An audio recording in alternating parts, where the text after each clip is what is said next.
O que definitivamente interfere na nossa capacidade de aprendizado, assim, o que faz a gente ter condições de fluir no aprendizado ou não, é a forma como esse aprendizado é desenvolvido, como ele é estimulado, como esse treinamento, como você é colocado num ambiente de aprendizado. Isso de fato interfere. E isso faz você ter sucesso ou não, isso é fato, entendeu?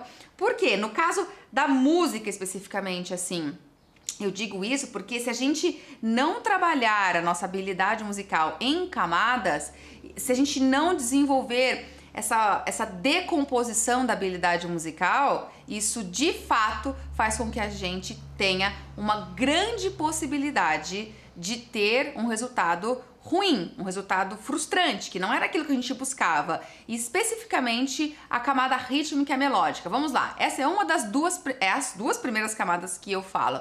O que a camada rítmica e a melódica interfere diretamente ali? Por que a gente tem que sedimentar a camada rítmica e a camada melódica? Em que elas impactam? Elas impactam diretamente na nossa capacidade de conseguir ler partitura, de conseguir escrever a partitura, de conseguir tirar uma música de ouvido e escrever essa partitura. Isso está impactado diretamente. Se nós não conseguimos dominar a camada rítmica e melódica, capacidades como essa de ler a partitura, de escrever a partitura, de tirar a música de ouvido e transformar ela de partitura, e inclusive a nossa capacidade de performance na hora que a gente vai tocar.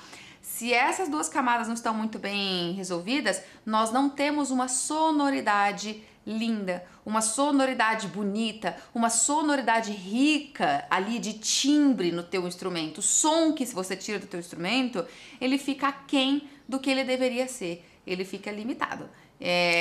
Porque nós não temos condições de estar percebendo isso, de estar avaliando e de estar falando, eu preciso resolver esse ponto porque esse som aqui, ele não tá legal, ele não tá desafinado, mas a intenção interpretativa aqui deveria ser outra. Então essa sonoridade, às vezes tá até desafinado, e às vezes você também não percebe que tá desafinado. Mais grave ainda, mas pode ser que você perceba que tá afinado, mas você quer um outro timbre, uma outra forma de conduzir a frase musical. Você quer uma sonoridade mais suave, uma sonoridade mais gorda, ou uma sonoridade mais metal, assim, mais metálica. E aí você vai refinando capacidades auditivas para essa percepção.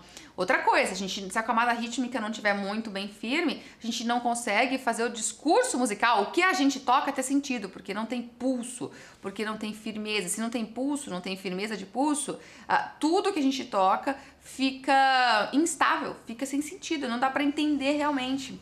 Então, ao tentarmos aprender essas duas camadas, por exemplo, de uma única vez, sem que a gente decomponha o trabalho e aprenda cada uma delas por vez, de forma simultânea pode ser, mas individual, se a gente não fizer essa decomposição, se a gente tentar aprender tudo de uma vez, isso pode de fato fazer com que o nosso sucesso no desenvolvimento musical não aconteça. Pode de fato fazer com que a gente ache a música muito difícil, com que a gente fale, nossa, é muito difícil, tentei aprender, mas é muito difícil. E por não saber isso, nós colocamos a culpa na idade. A gente fala, eu não tenho cabeça para isso. É muito comum, já ouvi. Minha cabeça não ajuda, minha cabeça não tá ajudando. Essa simples frase tão coloquial, um jargão que a gente fala, minha cabeça não me ajuda. Na verdade, cientificamente, não tem nada a ver. Existe toda uma outra condição por trás ali na forma de condução do aprendizado, do ambiente de aprendizado, de como você está sendo estimulado a criar esse ambiente também em casa, com concentração ou não, enfim. Isso sim impacta, de fato. E aí, esse é o ponto central da nossa conversa, que a gente precisa ter como uma forma de racionalização, sabe? De racionalizar para que nós limpemos o nosso olhar. Uma vez que a gente sai dessas crenças, desses mitos, é o nosso primeiro passo para o amadurecimento musical. Uma vez que você se liberta disso, você tem noção exata de que isso é só um mito, é só uma crença. Você deu o seu primeiro passo para abrir a tua jornada de crescimento musical. É o primeiro passo, porque você pega para você essa responsabilidade. Você fala, não, eu sou capaz sim. Agora eu vou buscar um caminho orientado que vai me dar essa capacidade, que vai fazer eu fluir essa capacidade, que vai fazer eu abrir essa capacidade, entendeu? Literalmente. É muito bom quando a gente assume essa postura, que a gente puxa pra nós, assim, a responsabilidade. E eu separei mais algumas coisas, assim, né? Ah, Dani, mas se eu aprender por camadas individualizadas, uma de cada vez, isso realmente vai garantir que eu consiga tocar? Isso vai garantir, assim, de fato, que eu vou conseguir tocar o meu instrumento, que eu vou conseguir ler a partitura na hora, assim, que eu ponho a partitura na frente, vou pegar a minha guitarra e vou conseguir ler? Quem disse que de fato eu vou conseguir fazer isso?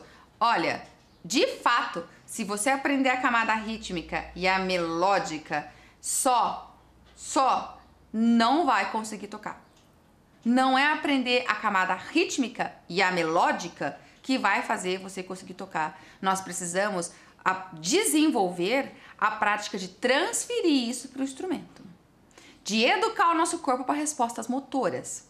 Então a camada rítmica e a melódica, ela vem atrelada e ela impulsiona a camada técnica. Impulsionar a camada técnica significa você ter a disciplina de estudar, de praticar, de pegar o teu instrumento e botar a mão na massa. Se a gente não tem essa prática rotineira de pegar o instrumento e praticar, não vai conseguir. E se o estudo da camada rítmica e melódica for apenas teórico, o que eu chamo de no papel, aí é fato que não vai conseguir. Não vai conseguir, entendeu? Isso eu já tô sendo bem franca. Se a camada rítmica e a melódica não for vivenciada no corpo, ela não vai impactar a tua camada instrumental.